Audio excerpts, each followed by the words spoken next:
के तपाईँहरूलाई थाहा छ, एउटा यस्तो टेस्ट छ जसले तपाईँहरूलाई 10 वर्षदेखि 15 वर्ष अगाडि नै भनिदिन सक्छ कि तपाईँलाई डायबिटिज हुन्छ भनेर।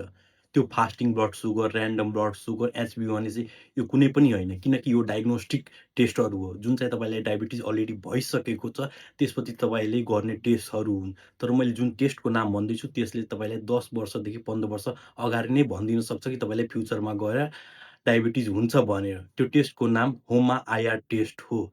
खास गरी भन्ने हो भने डायबिटिज 2 किसिमको हुन्छ। एउटा टाइप 1 डायबिटिज, अर्को भनेको टाइप 2 डायबिटिज। टाइप 1 डायबिटिज भनेको के हो भनेपछि बडीमा जुन प्यानक्रियाजले हुन्छ त्यसले इन्सुलिन नै बनाउन छोडिदिएको हुन्छ। तर टाइप 2 मा के हुन्छ भनेपछि इन्सुलिन चाहिँ बन्छ र त रेजिस्टेन्ट हुन्छ। त्यसले बडीमा काम गर्नै छोडिदिन्छ। अनि त्यो इन्सुलिन बढेको बढै हुन्छ अनि बडीमा हाम्रो वेट गेन भएको भए हुन्छ। तर तपाईँले यो होमा-आइआर टेस्ट गराउनु भयो भने तपाईँलाई फ्युचरमा डायबिटिज हुन्छ कि हुँदैन भनेर भनिदिन सक्छ। यो एउटा प्री डायबिटिज टेस्ट हो। नेपालमा भन्ने हो भने 8 देखि 10% 8 देखि 10% एडल्टलाई डायबिटिज छ।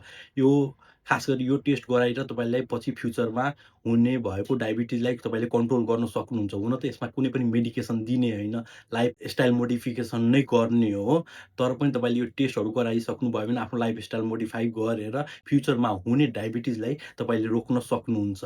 यो भिडियो मन परे सेभ गर्न चाहिँ नबिर्सिनु होला र आफ्नो साथीभाइ, घर परिवार सबैलाई सेयर गर्नुहोला। धन्यवाद।